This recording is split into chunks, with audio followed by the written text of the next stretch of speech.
कैसे हैं आप सब लोग। वेरी गुड इवनिंग दोस्तों। मैं जतिन हांडा फिर से आप सबका स्वागत करता हूं आपके अपने चैनल द अचीवर्स में। होप आप सब फिट होंगे, फाइन होंगे, घर पे होंगे और अपना अच्छे से ध्यान रख रहे होंगे। मैं काफ़ी टाइम से क्लासेस नहीं डाल पाया, बीमार था मैं। होप आप सब पिछली जितनी भी क्लासेस हैं अच्छे से रिवीजन आपने की होगी, डायग्राम्स आपने बनाए होंगे। एक्चुअली गाइस डायग्राम्स आपको हर क्लास में देखने को मिलने वाले हैं। इकोनॉमिक्स का मतलब आप समझिए कि डायग्राम तो होने ही होने हैं। तो आज हम लास्ट जो डिमांड हमने छोड़ा था उसी को थोड़ा आगे फॉरवर्ड करके हम पढ़ने वाले हैं। हमने डिटर्मिनेंट्स डिमांड के पढ़ लिए थे, तो उन्हीं डिटर्मिनेंट्स में से हम जो डिमांड का कंपैरिजन करते हैं वही हम देखने वाले हैं। वो जो डिमांड का चेंज आता है उन्हीं डिटर्मिनेंट्स की वजह से, वो कितना परसेंटेज चेंज या क्या डिग्री का चेंज है, एग्जैक्ट वैल्यू हमें मिलेगी। तो एग्जैक्ट वैल्यू का मतलब आप डेफिनेटली समझ रहे होंगे। अगर वैल्यू हमें किसी चीज़ की निकालनी है तो उसके लिए एक फॉर्मूला चाहिए होता है, तो डेफिनेटली फॉर्मूला होने वाला है गाइस, और बहुत बेसिक और इजी फॉर्मूलाज होंगे। आज गाइस मैं आपको बता दूं, टॉपिक हम जो पढ़ने वाले हैं इलास्टिसिटी ऑफ डिमांड के बारे में पढ़ने वाले हैं अच्छे से। और जो भी डिटर्मिनेंट्स हमने पीछे पढ़े हैं वो डेफिनेटली वो परफॉर्म करेंगे, उसमें बिहेव करेंगे अपने तरीके से। तो हम उनका कंपैरिजन करके देखेंगे कि कौन कौन सा डिटरमिनेंट कैसे इफेक्ट करता है डिमांड को और कितना इफेक्ट करता है।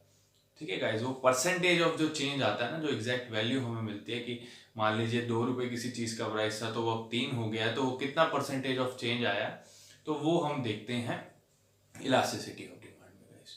तो आज हम इसको अच्छे से डीपली पढ़ने वाले हैं। तो शुरू करते हैं गाइस इलास्टिसिटी ऑफ डिमांड से।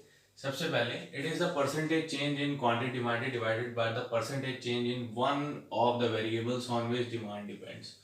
तो चेंज की बात कर रहे हैं, कैसे डिमांड में चेंज आता है, जो जो वेरिएबल्स होते हैं उनके बिहाफ पे डिपेंड करता है कौन सा जो वेरिएबल है वहाँ है। अब ये वेरिएबल्स कौन से होते हैं हम ऑलरेडी पढ़ चुके हैं पिछली क्लास में। अगर आप लोगों ने पिछली क्लास नहीं देखी है तो गाइस प्लीज़ पिछली क्लास पहले देख कर आइएगा, डेफिनेटली आपको सब चीज़ें क्लियर हो जाएंगी। तो जो वेरिएबल्स डिपेंड होता है, जिन पे डिमांड डिपेंड रहती है, वो हम पढ़ चुके हैं ऑलरेडी। सबसे पहले प्राइस, जो वेरी इंपॉर्टेंट, जो प्रोमिनेंट रोल प्ले करता है डिमांड के अगेंस्ट। ठीक है गाइस, तो price of a commodity, price of related goods, जैसे कि हमने लास्ट क्लास में पढ़ा था डिटरमिनेंट्स में, जो सब्स्टिट्यूट गुड्स और कॉम्प्लीमेंट्री गुड्स के बारे में हमने पढ़ा था। और कंज्यूमर इनकम, डेफिनेटली इनकम होगी तो तभी तो डिमांड कर पाएगा कोई भी कंज्यूमर। तो इनकम में ही, इनकम पे काफ़ी सारा डिपेंड रहती है। अब जिस हिसाब से इनकम होगी उस हिसाब से डिमांड होगी। इनकम अगर कंज्यूमर की कम है तो वो इन्फीरियर गुड्स ज़्यादा लेगा, अगर उसकी इनकम अच्छी है, ठीक है, तो वो नॉर्मल गुड्स लेगा, और बहुत हाई इनकम है तो लग्जरियस गुड्स ज़्यादा लेगा। तो डिपेंड करता है कि उसकी इनकम कैसी है। तो 3 तरह की इलास्टिसिटी हम इसमें पढ़ने वाले हैं। प्राइस इलास्टिसिटी ऑफ डिमांड हम पढ़ेंगे, ठीक है गाइस। दूसरा, हम रिलेटेड गुड्स का जब हमने पढ़ा था उसमें देखा था क्रॉस प्राइस इफेक्ट, तो क्रॉस इलास्टिसिटी ऑफ डिमांड हम पढ़ेंगे। और इनकम इलास्टिसिटी ऑफ डिमांड भी हम पढ़ेंगे। ये 3 जो फैक्टर्स हम पढ़ेंगे इसमें।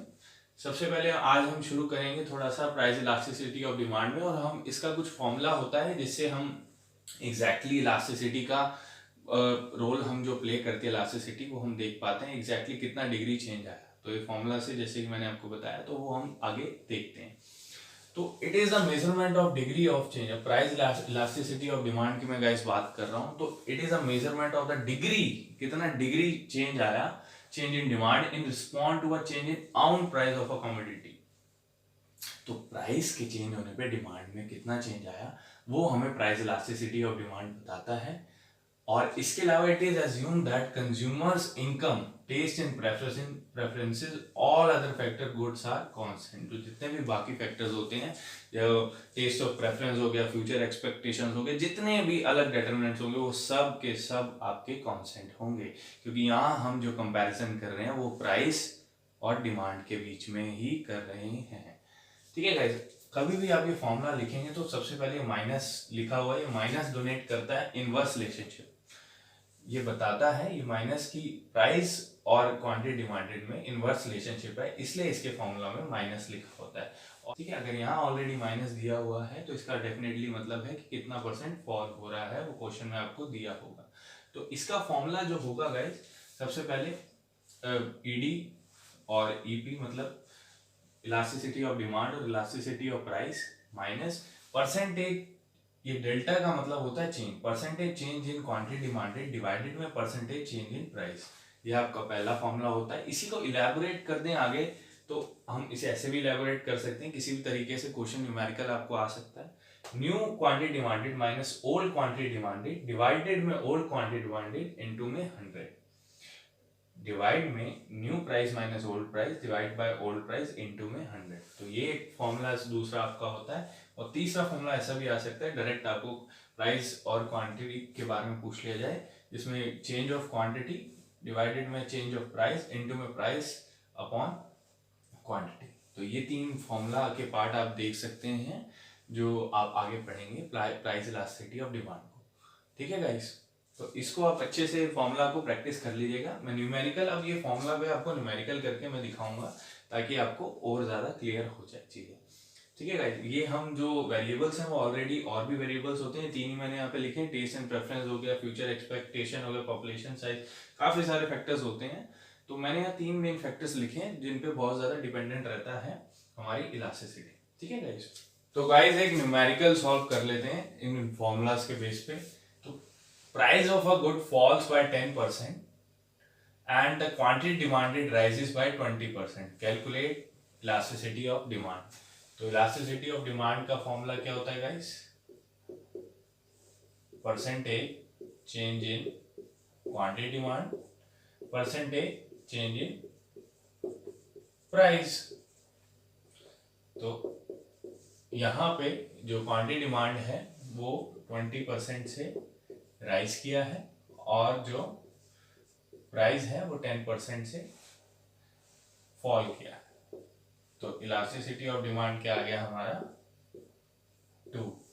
ठीक है गाइस, और एक और चीज कि जब आपको एक क्वेश्चन में यहाँ माइनस दिया हो, फॉर एग्जांपल यहाँ -2 आपको दिया हो, तो फिर आपका ये जो माइनस है ये कैंसिल हो जाता है। तो इसका प्रीफिक्स ही होता है, ये नेचर प्रीफिक्स इसका ऐसा होता है कि इसको माइनस में ही डोनेट हम देखते हैं, माइनस के साथ रहता है, फॉल इसके साथ रहता है, क्योंकि ये एक इनवर्स रिलेशनशिप हमें शो करता है गाइस। ठीक है गाइस, अगर यहाँ प्राइस इलास्टिसिटी ऑफ डिमांड में या इलास्टिसिटी ऑफ प्राइस हमें दे रखा हो ऑलरेडी माइनस में, तो ये जो माइनस है वो काउंट नहीं होता। ठीक है गाइस, तो होप आपको आज की क्लास को इतना ही रखेंगे। बाकी हम नेक्स्ट क्लास में इसका आगे का पार्ट, इसके डायग्राम्स हैं बहुत सारे, वो हम देखेंगे आगे डायग्राम्स, पर्टिकुलर इलास्टिसिटी जैसे बिहेव करते हैं उसके हिसाब से। इस पार्ट को न्यूमेरिकल वाले को हम इतना ही रखेंगे। आप 1-2 क्वेश्चंस अपने आप थोड़ा ट्राई करके, इसे फॉर्मूलाज आपको याद हो जाएंगे, ट्राई करिएगा। और होप आपको क्लास ये ठीक अच्छी लगी होगी, और पिछले भी जितने भी क्लासेस हैं उनका भी रिवीजन कर लीजिएगा। रेगुलर क्लासेस आपको देखने को मिलने वाली हैं। और अगर अभी तक आपने सब्सक्राइब नहीं किया चैनल को, सब्सक्राइब कर लीजिए, लाइक करिए और शेयर करिए अपने फ्रेंड्स के साथ। जितने भी लोग आसपास हैं जो नहीं क्लासेस ले पाते या नहीं पढ़ पाते, अफोर्ड नहीं कर पाते, तो उसी कारण से मैंने ये क्लासेस जो हैं वो शुरू करी हैं। आप सपोर्ट करिए, अपने फ्रेंड्स के साथ शेयर करिए। और बाकी कोई भी इशू हो तो मेल आईडी मैं हर अपनी डिस्क्रिप्शन में आपको प्रोवाइड करता हूँ, आप मुझे मेल करिए, डेफिनेटली मैं उसका रिप्लाई करूँगा। सिर्फ इकोनॉमिक्स से ही नहीं, और भी किसी कॉमर्स के किसी भी सब्जेक्ट में कोई इशू आपको आए, या छोटी क्लास में आप हैं, 10th में हैं, या किसी 9th में हैं, या किसी क्लास में कोई किसी टॉपिक में कोई इशू आए, तो आप डेफिनेटली मुझसे पूछ सकते हैं।